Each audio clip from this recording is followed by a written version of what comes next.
بسم اللہ الرحمن الرحیم۔ السلام علیکم ویورز، آج کی ویڈیو میں آپ کو عاشورہ کے دن کے 10 ایسے اعمال کے بارے میں بتاؤں گی جو اللہ تعالیٰ کے قرب کا باعث ہے۔ محرم الحرام اسلامی کیلنڈر کا پہلا مہینہ ہے۔ اس ماہ کو محرم اس لیے کہتے ہیں کیونکہ اس ماہ مقدس میں قتال اور جنگ حرام ہے۔ قتال قتل کی جمع ہے، اسی لیے یہ مہینہ محرم کہلاتا ہے۔ اس میں عاشورہ کے دن کا بہت زیادہ رتبہ ہے، یعنی 10ویں محرم کا دن۔ اس دن تاریخ انسانیت کے بہت سے اہم واقعات رونما ہوئے۔ یہ میں آپ کو بتاتی چلوں کہ اسی دن حضرت آدم علیہ السلام کی توبہ قبول ہوئی، حضرت نوح علیہ السلام کی کشتی سلامتی سے پار اتری، اور شکریہ کے طور پر انہوں نے روزہ رکھا اور دوسروں کو بھی روزے کا حکم دیا۔ حضرت ابراہیم خلیل اللہ علیہ السلام دنیا میں تشریف لائے۔ حضرت ابراہیم علیہ السلام پر جس آگ میں انہیں ڈالا گیا تھا وہ گلزار ہو گئی۔ حضرت یعقوب علیہ السلام کی بینائی واپس آئی۔ حضرت امام حسین رضی اللہ تعالیٰ عنہ نے مرتبہ شہادت حاصل کیا۔ قیامت اسی دن آئے گی۔ پہلی بارش آسمانوں سے نازل ہوئی، قلم کو پیدا کیا گیا، آسمانوں، پہاڑوں اور سمندروں کو پیدا فرمایا۔ حضرت یونس علیہ السلام کی قوم کی توبہ قبول ہوئی۔ حضرت عیسیٰ علیہ السلام کی پیدائش ہوئی۔ بنی اسرائیل کے لیے دریا پھاڑا گیا۔ حضرت یوسف علیہ السلام کو قید خانے سے رہائی ملی۔ حضرت یونس علیہ السلام کو مچھلی کے پیٹ سے نجات ملی۔ حضرت یعقوب علیہ السلام نے بیماری سے نجات پائی۔ حضرت سلیمان علیہ السلام کو بادشاہت عطا ہوئی۔ حضرت موسیٰ علیہ السلام پیدا ہوئے۔ اللہ تعالیٰ نے اسی دن جیسا کہ میں نے پہلے آپ کو بتایا، قلم کو پیدا فرمایا، آسمان، پہاڑ اور کرسی کو پیدا فرمایا۔ عاشورہ کے دن ہی اصحاب کہف نے کروٹیں بدلیں۔ عاشورہ کے دن ہر نیک کام بڑے اجر و ثواب کا معجب ہے۔ رسول کریم صلی اللہ علیہ وآلہ وسلم نے ارشاد فرمایا، جو شخص 10ویں محرم کا روزہ رکھے تو اللہ تعالیٰ اسے 10,000 فرشتوں کی عبادت اور 10,000 شہداء کا ثواب عطا فرماتا ہے۔ سیدنا انس رضی اللہ تعالیٰ عنہ سے مروی ہے کہ تاجدار مدینہ صلی اللہ علیہ وآلہ وسلم نے فرمایا، جو شخص محرم کے پہلے جمعے کو روزہ رکھے تو اس کے گزشتہ گناہ معاف ہو جاتے ہیں۔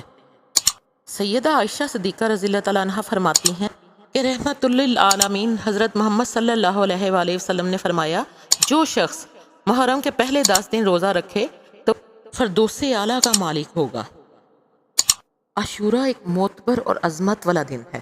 اس دن جو بھی نیک کام کیا جائے اس کا بڑا اجر و ثواب ہے۔ اس دن میں کیے جانے والے چند نیک کاموں کا میں یہاں ذکر کر رہی ہوں، جس میں سے یہ ہے کہ یتیم کے سر پر ہاتھ پھیرنا۔ جیسا کہ آپ جانتے ہی ہیں کہ یتیم کے سر پر ہاتھ پھیرنے کا بڑا ثواب ہے۔ سیدنا حضرت عبداللہ بن عباس رضی اللہ تعالیٰ عنہ سے روایت ہے کہ رسول خدا صلی اللہ علیہ وآلہ وسلم نے فرمایا ہے، جو شخص عاشورہ کے دن یتیم کے سر پر ہاتھ پھیرے گا تو اللہ تعالیٰ اس کے لیے یتیم کے سر کے ہر بال کے عوض ایک درجہ جنت میں بلند فرمائے گا۔ عاشورہ کا روزہ رکھنا، یوم عاشورہ کا روزہ بھول کر بھی نہ چھوڑیں، کیونکہ حضرت ابو قتادہ رضی اللہ تعالیٰ عنہ سے روایت ہے کہ رسول اللہ صلی اللہ علیہ وآلہ وسلم نے فرمایا، عاشورہ کے دن روزہ رکھنے سے میں اللہ تعالیٰ کی ذات سے امید کرتا ہوں کہ یہ ایک روزہ آدمی کے 1 سال پہلے کے گناہوں کا کفارہ بن جائے گا۔ عاشورہ کے دن بہت زیادہ توبہ و استغفار کرنا چاہیے، نفلی عبادتیں کرنا چاہیے، بیمار کی عیادت کرنی چاہیے اور ان کی بیمار پرسی کرنی چاہیے۔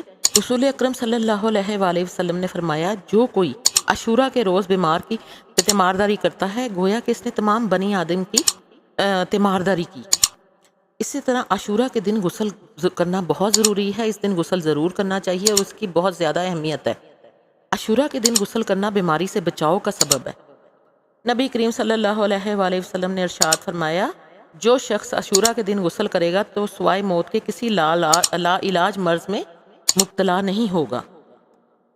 عاشورہ کے دن پیاسے کو پانی پلانے کا بھی بہت زیادہ ثواب ہے، اسی لیے اس دن بہت زیادہ تعداد میں آپ نے دیکھا ہوگا کہ پانی کی اور دیگر مشروبات کی سبیلیں لگتی ہیں، اس کا بہت زیادہ ثواب ہے۔ عاشورہ کے دن صدقہ و خیرات کرنے کی بہت زیادہ اہمیت ہے۔ عام دنوں میں بھی صدقہ و خیرات کرنا بہت ضروری ہے۔ اس سے آپ کے سر پر آنے والی بلائیں ٹلتی ہیں اور صدقہ بری موت سے بچاتا ہے۔ 10 محرم کے روز جو دسترخوان ہے اس کو وسیع کر دینا چاہیے، اور یہ یوم عاشورہ کا ایک خاص عمل بھی ہے، اور سال بھر میں رزق میں وسعتیں اور خیر و برکتیں اس عمل سے پیدا ہوتی ہیں۔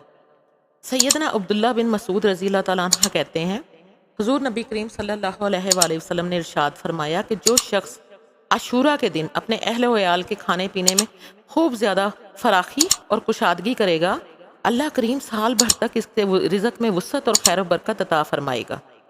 حضرت سفیان ثوری رحمۃ اللہ علیہ نے فرمایا کہ ہم نے اس کا تجربہ کیا تو ایسا ہی پایا۔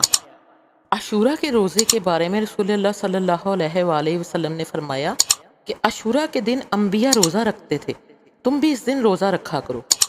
یہ حضرت ابو ہریرہ رضی اللہ تعالیٰ عنہ کی روایت ہے، اور اسے امام ابن ابی شیبہ نے روایت کیا ہے۔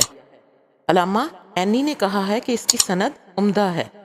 حضرت حسن رضی اللہ تعالیٰ عنہ سے روایت ہے کہ آپ رضی اللہ تعالیٰ عنہ نے کہا، اللہ تعالیٰ نے سال کا آغاز حرمت والے مہینے یعنی محرم الحرام سے کیا، اور سال کا اختتام بھی حرمت والے مہینے یعنی ذوالحجہ سے کیا۔ بس ماہ رمضان کے بعد پورے سال میں محرم الحرام سے بڑھ کر اللہ رب العزت کی بارگاہ میں زیادہ عظمت والا کوئی اور مہینہ نہیں ہے۔ اسے علامہ ابن رجب الحنبلی نے ذکر کیا ہے۔ حضرت ابو ہریرہ رضی اللہ تعالیٰ عنہ نے بیان فرمایا کہ ایک شخص نے حضور نبی اکرم صلی اللہ علیہ وآلہ وسلم کی بارگاہ اقدس میں حاضر ہو کر عرض کیا، یا رسول اللہ صلی اللہ علیہ وآلہ وسلم، رمضان کے بعد کون سے مہینے کے روزے افضل ہیں؟ آپ صلی اللہ علیہ وآلہ وسلم نے فرمایا، اللہ تعالیٰ کا وہ مہینہ جسے تم محرم کہتے ہو۔ اسے امام احمد بن حنبل نے، نسائی نے السنن الکبریٰ میں، اور ابن ماجہ نے روایت کیا ہے۔ جب نبی کریم صلی اللہ علیہ وآلہ وسلم مدینہ منورہ تشریف لائے تو آپ صلی اللہ علیہ وآلہ وسلم نے اس دن کی جستجو کی تاکید کی۔ نبی کریم صلی اللہ علیہ وآلہ وسلم نے آخری عمر میں فرمایا کہ اگر میں آئندہ سال تک زندہ رہا تو آئندہ 9ویں اور 10ویں کا روزہ رکھوں گا، مگر آپ صلی اللہ علیہ وآلہ وسلم نے اسی سال وصال فرمایا اور 10ویں کے علاوہ روزہ نہ رکھا، مگر آپ صلی اللہ علیہ وآلہ وسلم نے اس دن یعنی 9ویں اور 10ویں اور 11ویں محرم کے دنوں میں روزہ رکھنے کو پسند فرمایا۔ امام نووی رحمۃ اللہ علیہ فرماتے ہیں کہ ایک روایت میں نبی اکرم صلی اللہ علیہ وآلہ وسلم نے ماہ محرم کو اللہ عز و جل کا مہینہ قرار دیا ہے، جو اس مہینے کی عظمت اور تقدس کو بتلانے کے لیے کافی ہے، کیونکہ اللہ عز و جل اپنی نسبت صرف اپنے خصوصی مخلوقات کے ساتھ ہی فرماتے ہیں۔ اسی محرم کے مہینے سے اسلامی سال نو کی ابتدا ہوتی ہے۔ زمانہ جاہلیت میں لوگ اپنے فوائد اور منافع کی خاطر مہینوں کو آگے پیچھے کر دیا کرتے تھے۔ نبی کریم صلی اللہ علیہ وآلہ وسلم نے حجۃ الوداع کے موقع پر یہ اعلان کر دیا کہ اللہ عز و جل نے جب سے آسمان و زمین کو پیدا فرمایا ہے، اس دن سے اس نے مہینوں کی ترتیب و تنظیم قائم کر دی۔ چنانچہ آیت ہے، بے شک مہینوں کی تعداد اللہ کے نزدیک 12 مہینے ہیں جب سے اس نے زمین و آسمان کو پیدا کیا۔ اسلامی تاریخ، جس کو ہجری تاریخ کہا جاتا ہے، روایات سے معلوم ہوتا ہے کہ سب سے پہلے حضرت عمر رضی اللہ تعالیٰ عنہ کے دور خلافت میں اس کی بنیاد رکھی گئی، اور یہ تاریخ حضرات صحابہ کرام رضی اللہ تعالیٰ عنہ کے مشورے سے طے پائی تھی۔ علامہ ابن اسیر رحمۃ اللہ علیہ فرماتے ہیں کہ صحیح اور مشہور یہی ہے کہ حضرت عمر رضی اللہ تعالیٰ عنہ نے ہجری تاریخ کی بنیاد رکھی۔ اس کی وجہ یہ بنی کہ حضرت ابو موسیٰ اشعری رضی اللہ تعالیٰ عنہ نے حضرت عمر رضی اللہ تعالیٰ عنہ کو خط لکھا کہ آپ کی طرف سے خطوط موصول ہوئے ہیں، مگر اس پر تاریخ لکھی نہیں ہوتی۔ یہ پتہ نہیں چلتا کہ یہ خط کب کا لکھا ہوا ہے۔ اس پر حضرت عمر رضی اللہ تعالیٰ عنہ نے صحابہ کرام رضی اللہ تعالیٰ عنہ سے مشورہ فرمایا۔ بعض حضرات نے مشورہ دیا کہ نبوت کے سال سے تاریخ لکھی جائے، بعض نے سال ہجرت کا اور بعض نے وفات کے سال کا مشورہ دیا، مگر اکثر کی رائے یہ تھی ہجرت سے ہی اسلامی تاریخ کی ابتدا ہو۔ چنانچہ حضرت عمر رضی اللہ تعالیٰ عنہ نے اسی پر فیصلہ دیا، کیونکہ ہجرت نے ہی حق اور باطل کے درمیان حد فاصل کا کام کیا تھا۔ بعض روایتوں میں ہے کہ پھر ان لوگوں نے کہا کہ کس مہینے سے ابتدا ہو، تو بعض نے کہا رمضان سے، بعض نے محرم سے، کیونکہ لوگ اس مہینے میں حج سے واپس ہوتے ہیں، اور اس کے علاوہ یہ محترم اور معزز مہینہ ہے۔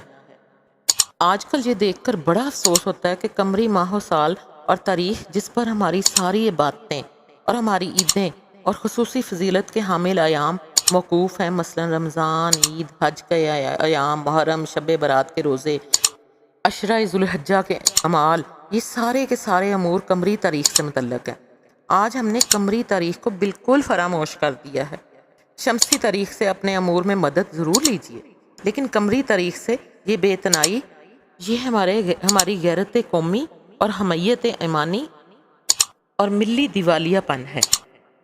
اللہ تعالی ہم سب کو دین کا صحیح فہم عطا فرمائے، ہر قسم کے گناہوں سے محفوظ فرمائے، اور اپنی اور اپنے حبیب پاک صلی اللہ علیہ وآلہ وسلم کی سچی محبت و اطاعت کی دولت سے نوازے، آمین ثم آمین۔